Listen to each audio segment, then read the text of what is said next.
오늘은 말씀을 좀 전하기에 앞서서 그 앞에 한번 잠깐 보시겠습니까? 혹시 이런 거 본 적 있으십니까? 코퍼 착시라고 합니다. 여기 뭐가 보이시죠? 혹시 동그라미가 보이시는 분 있으십니까? 이 보다 보면 갑자기 동그라미가 살짝 보이기도 할 거고, 보이지 않는 사람이 한 절반 정도 보이시는 분이, 처음부터 동그라미에 보이시는 분은 거의 없다고 얘기합니다.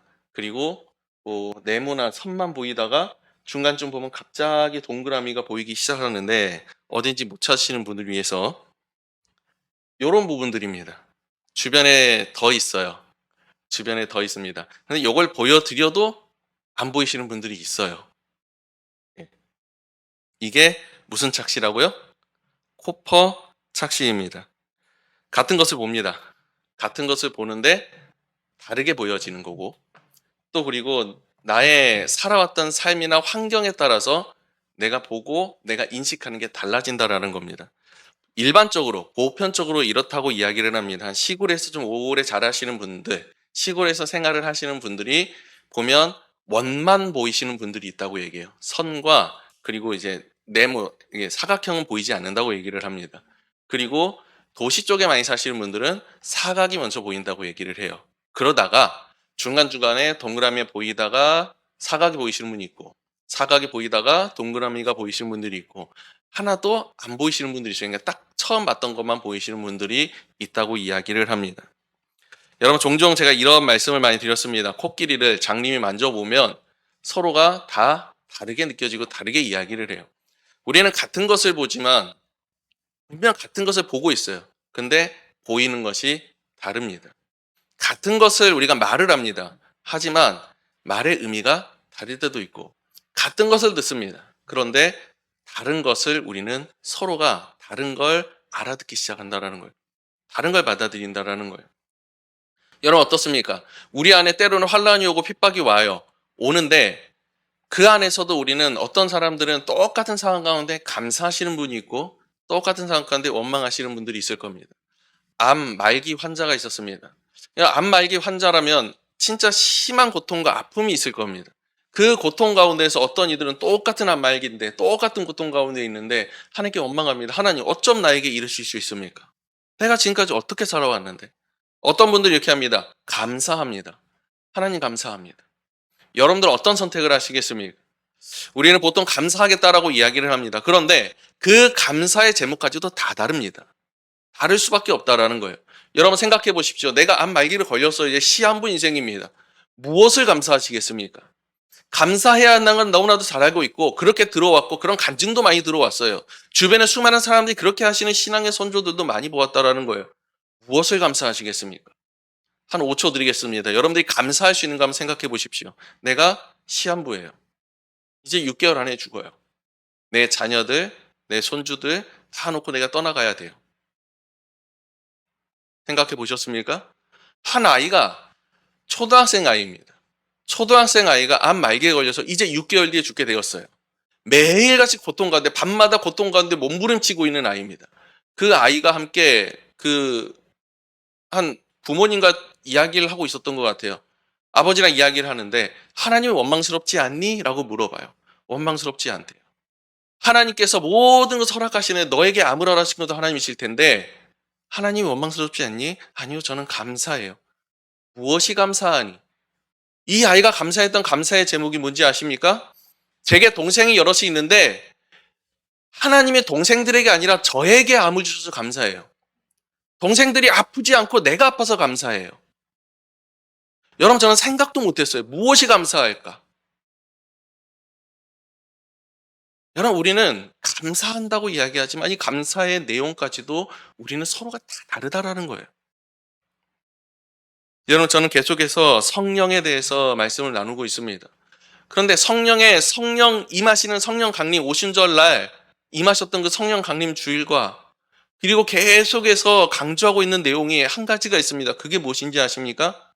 성령 안에서 우리가 하나 된다라는 겁니다. 여러분, 정말 이게 가능하겠습니까? 사람은 똑같은 것을 보는데도 다른 것을 보게 되고, 같은 말을 들음에도 불구하고 다르게 이해하게 되고, 이게 사람이 살아왔던 환경이나 수많은 인식에 따라서 다 다를 수밖에 없다는 거예요. 그런데 함께 돼야 된다는 거예요. 하나가 돼야 된대요. 여러분, 이것은 정말 불가능한 일이라 할 수 있을 것입니다. 오랜 세월 함께 살았던 가족도 하나 되기가 힘듭니다. 의견과 뜻을 하나로 묶기도 힘들고, 같은 것을 볼지라도 다르게 받아들이는 것이 평생을 함께 살아왔던 가족이잖아요. 하물며 여러분, 우리는 어떨까요? 모두가 다를 수밖에 없는 존재들입니다. 성경은 이야기해요. 몸에 각 지체가 있다고 이야기합니다. 손이 다르고 발이 다르고 눈이 하는 일이 다르고 코가 하는 일이 다릅니다. 하지만 하나라고 이야기하는 이유는 그걸 한 몸으로 묶이신 성령이 계시기 때문이라는 겁니다. 우리가 하나 될 수 있는 방법은 오직 한 가지입니다. 그게 무엇이냐면 내가 하나 되고자 해서가 아니라 성령께서 우리를 하나로 만드시기 때문이라는 거예요. 사랑하는 여러분, 우리가 날마다 간구해야 되는 것이 있다면 이 성령의 충만함인 줄 믿습니다. 우리는 살아온 환경이 다르고 연수가 다르며 생각이 다르고 배우고 들었던 것이 다릅니다. 여러분, 내가 생각하고 있는 예수와 옆 사람이 생각하고 있는 예수님이 같을까요? 다를 수밖에 없습니다. 여러분, 좀 추상적이었지만은 성경은 어떨까요? 성경은 분명히 말씀이 하나하나 기록이 되어 있고 한 성경, 우리나라에는 한 성경으로 해석이 되어 있습니다. 그런데 이 성경의 해석에 따라서 우리는 교단이 나뉘게 됩니다. 감리교회 해석이 다릅니다. 침례교회 해석이 다릅니다. 장로교 해석이 다르고 성결교 해석이 다릅니다. 여러분, 같은 책, 같은 성경을 봄에도 불구하고 다 다르다라는 거예요. 그럼 한쪽이 잘못되고 한쪽이 이단이겠습니까? 그런 건 아니잖아요. 그럼에도 불구하고 하나님께서는 성령으로 우리를 하나로 묶으신다라는 겁니다. 사랑하는 여러분, 성령 충만하길 간절히 소망합니다. 성령 충만함 가운데에서 우리가 진정 하나 되었을 때 하나된 교회 안에 나타나는 특징이 무엇이냐면 수많은 사람들에게 이 교회의 이름이 우리를 통해서 하나님께 영광 돌리는 기적의 역사들이 일어난다는 사실을 여러분 간절히 기억하시길 간절히 소망합니다. 그러면 왜 또 우리가 성령의 충만함을 받아야 하는가? 그 이유가 무엇이냐면 여러분, 초대교회 성령이 임하시고 그들 가운데 나타났던 수많은 현상들 가운데에서 어찌 보면 성령의 충만함으로 그들을 세우신 이유는 그 이후에 있을 수많은 일들 때문이었다라는 거예요. 그게 바로 환난과 핍박이었습니다. 과거 이 땅 가운데 100년 전 이 땅에 붕의 역사가 일어났을 때 하나님께서 이 땅에 붕의 역사를 일으키셨던 이유는 그걸로 말미암아 이 나라를 부강 나라로 세우시고 강한 나라로 세우시기 위함이 아니었습니다. 이후에 닥치게 될 수많은 환란들, 일제강점기, 6.25 전쟁, 수많은 분단과 아픔들, 그걸 이겨내시기 하기 위해서 이 땅 가운데 복음의 씨앗을 뿌리셨다라는 거예요. 왜 이들에게 성령의 충만함을 허락하셨냐면 이 환란과 핍박 가운데에서도 이겨낼 수 있도록 그들의 신앙과 복음과 믿음을 지켜낼 수 있도록 그들 가운데 성령을 충만히 허락하셨다라는 겁니다. 고난의 시대 가운데 교회를 포기하지 않습니다. 숨어있는 사람들이 세우셨고 죽음을 각오하는 죽은 자들을 세우셨고 남아서 견디고 인내하는 자들을 세우심으로 말미암아 교회를 세우셨다라는 거예요. 그들을 향해서 11장 말씀에서는 믿음으로 산 자들이라고 이야기했고 이런 사람들을 향해서 세상이 감당하지 못하는 자들이다 라고 이야기를 합니다. 성령에 충만한 자들, 이를 통해서 세상이 감당하지 못하는 자들 세워나가셨다라는 거예요. 이것은 그저 세상이 감당하지 못하는 그들을 그저 칭찬하고 있는 것이 아니라 세상의 기준과 그들이 생각하고 있는 것들과는 다른 차원으로 살아가고 있었고 그 기준으로서 하나님께 영광 돌리고 있었던 모습들을 이야기하는 겁니다. 우리는 이 세 가지의 모습들, 숨은 자, 죽은 자, 견디는 자, 이 세 가지의 모습을 우리가 살펴보면서 나는 어디에 속해 있는 자인지, 아니 우리는 어떻게 속하며 살아가야 되는지 한번 살펴볼 수 있기를 간절히 소망합니다. 가장 먼저가 숨은 자들입니다. 지상에서는 이미 황제를 숭배하는 사람들이 있었습니다. 로마 황제가 자신을 왕으로 칭하고 그리고 자신을 신으로서 칭하고 자신들을 섬길 수 있도록 그렇게 칙명을 내려요. 그런데 그것을 거부하는 사람들이 나타납니다. 그들이 누구냐면 오직 한 분 하나님만을 섬기는 기독교인들이에요. 이들은 그것을 명을 거절하고 그 가운데 잡아들이고 핍박하는 가운데에서 자신들의 삶과 신앙과 이 모든 걸 지키기 위해서 어디로 가냐면 지하로 들어가게 됩니다. 우리가 잘 알고 있는 카타콤 혹은 지하도시 이런 것들을 이야기를 해요. 그것은 그저 자신의 생명을 보존하기 위해서 그곳으로 모인 것이 아니라 그 장소에 모여서 하나님께 영광을 돌리고 하나님께 예배하는 그 믿음을 지키기 위해서 그 자리에 모이기 시작했다라는 겁니다. 여러분 한번 생각해 보십시오. 이걸 한번 그림으로 생각해 보십시오. 지상에서는 하나님이 아닌 황제를 숭배하는 사람들이 그곳에서 밝은 빛 가운데 살아가고 있어요. 지하에는 어둠 가운데에서 정말 빛 대신 예수 그리스도를 경배하고 예배하는 자들이 살아가고 있다는 거예요. 여러분 우리는 생각합니다. 믿는 자들이 정말 빛된 자들이 하나님의 햇빛 가운데에서 밝은 빛 가운데에서 영광 가운데에서 살아가고 그 가운데 예배하는 모습을 우리가 상상하지만 하나님께서 이들을 준비시켰던 이유는 그 어두운 지하 가운데서 빛 대신 주님을 발견하게끔 하시고 찾게끔 하시기 위해서였다라는 거예요. 우리는 종종 드러나는 헌신만이 믿음이라 생각할 때가 있습니다. 드러나는 모습만이 믿음이라 생각할 때가 있습니다. 하지만 성경은 그렇게 얘기하지 않습니다. 광야와 산과 동굴과 토굴에 유리하였다 이야기합니다. 단순히 거처를 이야기하는 게 아닙니다. 하나님 앞에서 충성된 자들을 이야기하는 겁니다. 사람들에게는 잊혀지고 세상 속에서는 기억 속에서는 사라진 존재들, 숨어 있는 자들. 하지만 하나님께서는 그들을 기억하시고 그들 하나님 기억 가운데 영원히 남는 자들이 되었다라는 겁니다. 카타콤에는 벽에 물고기, 목자, 효도나무 이런 것들이 많이 새겨져 있습니다. 상징적인 것들이 있잖아요. 기독교를 상징하는 것들이 있잖아요.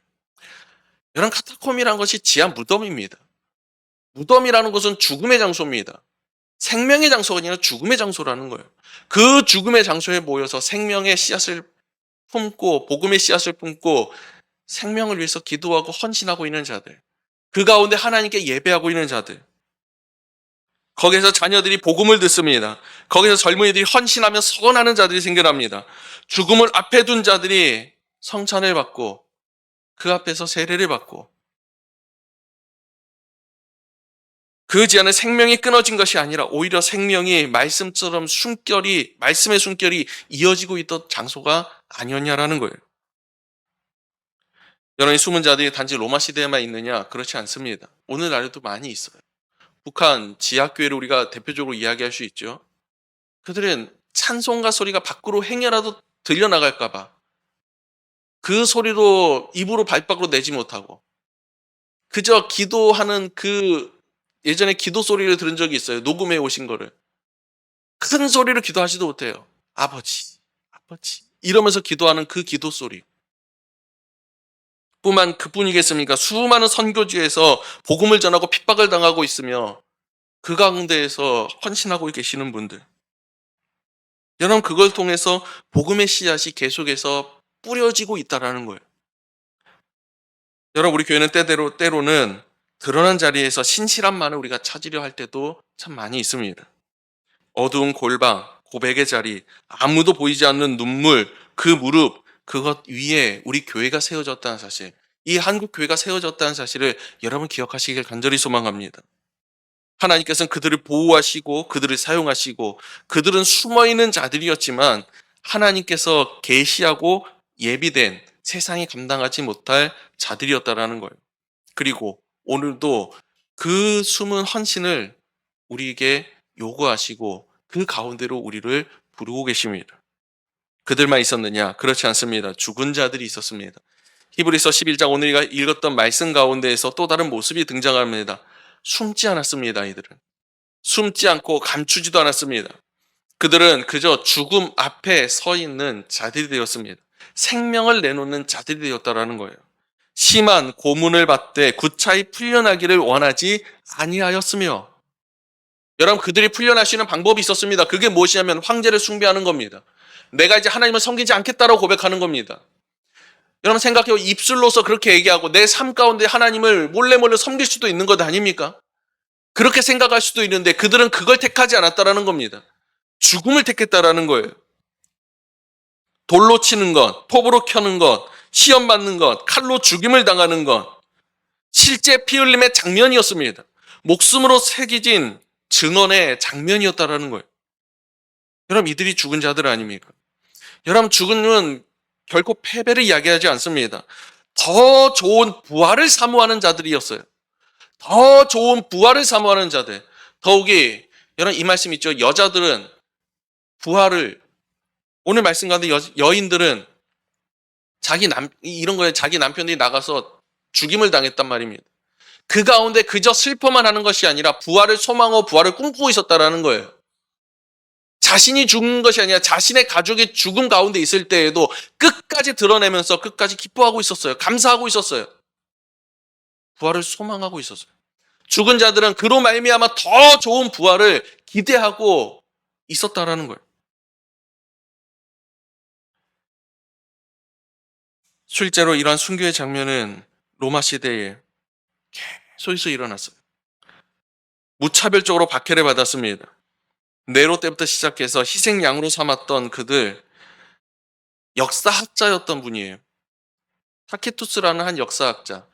기독교에 대해서 매우 배척적이었고 매우 좋지 않은 감정을 가지고 있었던 그도 이렇게 얘기합니다. 기독교인들에게 가해진 형벌은 지나치게 잔혹하여 사람들로 하여금 그들의 연민을 품게 하였다. 자신의 감정을 이야기하는 겁니다. 너무 잔혹했다라는 거예요. 뿐만이 아닙니다. 그의 기록에 의하면 원형 경기장에서 짐승의 밥이 되기도 했어요.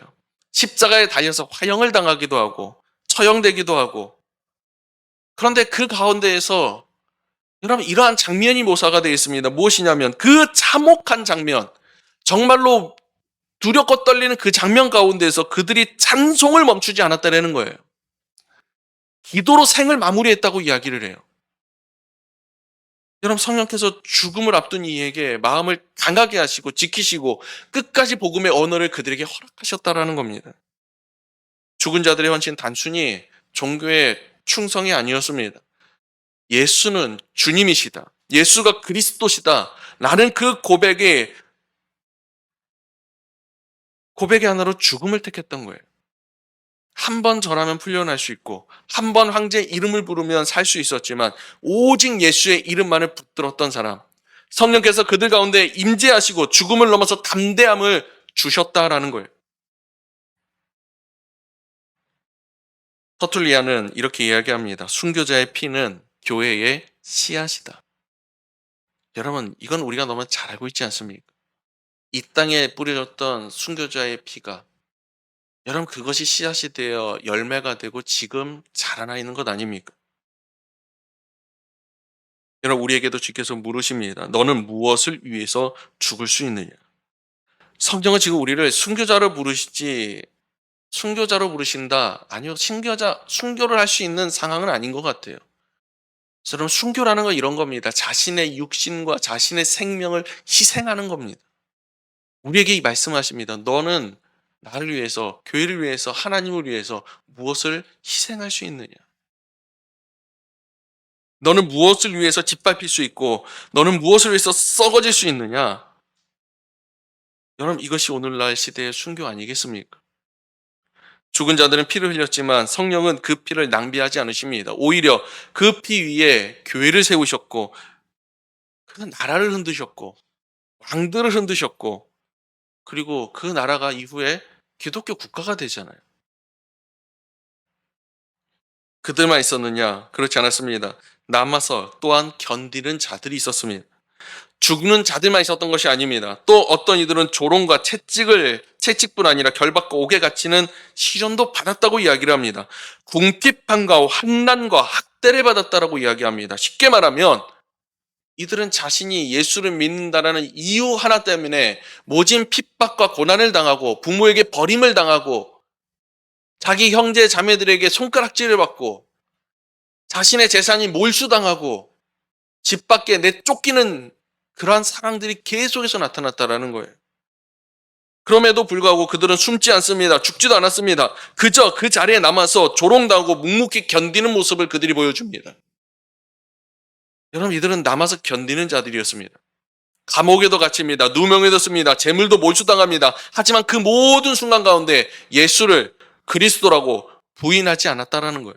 오직 예수를 그리스도라고 고백하고 부인하지 않았습니다. 수많은 조롱 가운데에서도, 냉소 가운데에서도, 무관심 가운데에서도 여러분 그 믿음이 끊어지지 않고 무너지지 않았어요.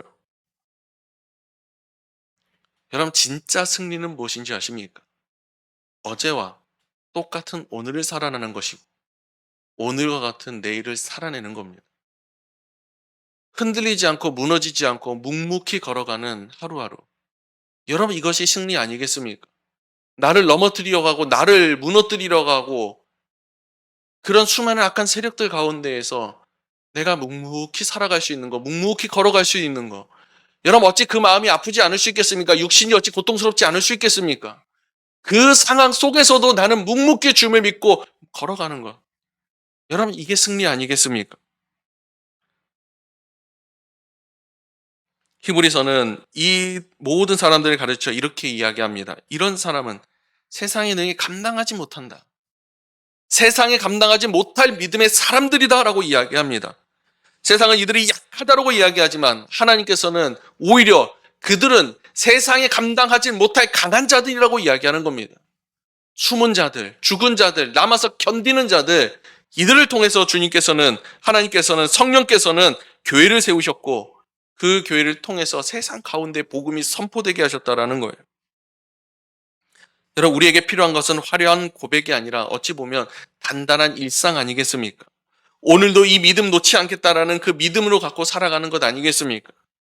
때로는 그것 때문에 우리는 보이지 않는 곳에서 눈물 흘리며 애통하며 통곡하는 그런 눈물의 바다를 이룰 때도 있을 것입니다. 때로는 수많은 사람들의 조롱을 받고 멸시를 받고 그 앞에서 우리를 넘어뜨리려고 하는 마음의 아픔과 고통 가운데 설 수도 있습니다. 때로는 내가 하고자 하는 수많은 이들을 방해할 수도 있습니다. 많은 것을 잃을 수도 있습니다. 때로는 내 생명과 내 육신까지도 내가 잃어버릴 수도 있다는 거예요. 하지만 성령의 충만한 자는 그 가운데에서 끝까지 믿음 잃지 않고 묵묵히 그 길을 걸어간다라는 겁니다. 사랑하는 여러분, 우리가 그와 같은 자 되길 간절히 소망합니다. 그럼 여러분 우리는 어디에 서 있습니까? 우리는 정말 어디에 서 있는 어디에 속한 자들입니까? 첫 번째입니까? 숨은 자입니까? 죽은 자입니까? 아니면 견디는 자입니까? 저는 이렇게 생각이 돼요. 우리는 이 세 가지 가운데서 어디에도 속하지 못했습니다. 여러분 정말로 안타깝고 정말로 부끄러운 일이지만 우리는 일제강점기 가운데에서 우리 장로교는 말입니다. 신사참배를 허용했던 교회였습니다. 여러분 그 피가 우리에게 물려왔고 그 교회의 흐름이 지금까지 우리에게 물려왔다는 거예요. 여러분 우리는 네 번째 자리에 있던 사람들입니다. 하나님 앞에서 변질되었던 자들, 외면했던 자들, 도망쳤던 자들. 여러분 그게 내 자신의 모습이고 이게 우리 교회의 모습들이라는 겁니다. 그런데 여러분 기억하시기 원합니다. 주님의 제자들 모두가 도망을 갔습니다. 누구 한 명도 주님 앞에 당당히 나갈 수 있는 사람이 없었다라는 거예요. 그런데 주님께서는 그 제자들을 사용하십니다. 왠지 아십니까? 그 제자들은 자신이 죽기까지, 아니 죽음 이후에 주님을 만나는 그 순간까지 자신이 주님을 배신하고 주님 앞에서 눈을 돌리고 도망쳤다라는 사실을 잊지 못하는 자들이기 때문에 그렇습니다. 자신이 얼마나 나약한 죄인이고 자신이 주님 앞에서 배신자였다는 사실을 날마다 기억하기 때문에 그들이 주님 앞에 날마다 나아갈 수 있는 것이고 주님께서 그들을 사용하셨다라는 거예요. 여러분 우리가 죄인이란 사실은 늘 이런 것들입니다. 우리는 날마다 주님을 배신합니다. 늘 주님을 떠납니다. 우리의 삶의 한순간이라도 우리의 한 생각이라도 주님과 마음이 합하지 못하고 한 걸음 한 걸음이 주님을 벗어나는 걸음이 얼마나 많은지. 여러분 이것을 깨닫는 순간부터 우리는 다시 주님께로 돌아갈 수 있는 것 아니겠습니까? 우리는 이 세 가지를 살펴보았지만 어떻게 보면 주님을 외면했던 자들이고 주님을 배신했던 자들이고 날마다 내 욕심과 내 욕망과 내 감정과 내 육신에 충만했던 사람들이라는 거예요. 하지만 주님께서는 그런 우리를 성령의 충만한 가운데에서 다시 세우시기를 원하십니다. 때로는 숨은 자로, 때로는 죽는 자로, 때로는 견디는 자로. 그걸 통해서 우리 교회를 세워가시고 한국 교회를 세워가시기를 원하신다는 사실을 여러분 기억하시길 간절히 소망합니다. 성령의 충만함 가운데에서 이제는 우리가 서 있었던 자리, 내가 걸어왔던 모든 것들을 박차고 일어나기를 원합니다. 묵묵히 굳건한 믿음 가운데에서 이제 다시 한번 살아가기를 간절히 소망합니다. 다시 서야 할 시간 아니겠습니까? 다시 넘어짐과 타협이 아니라 끝까지 믿음을 지키는 자로서 살아가야 되지 않겠습니까? 성령께서는 우리를 포기하지 않으십니다. 어찌 우리가 주님을 포기할 수 있겠습니까? 우리는 그렇게 다시 시작하기를 원합니다. 그렇게 성령께서 우리를 세우실 줄로 믿습니다. 그리고 그 길 끝에서 우리 역시 믿음의 사람으로서 주님 앞에 서게 될 줄로 믿습니다. 비록 여러분 이름이 기록되지 않아도 좋습니다. 성령께서 우리를 기록하신다면 부르심의 은혜에 따라 오늘도 믿음으로 살아갈 수 있는 우리 모두가 우리 교회가 될 수 있기를 간절히 소망합니다.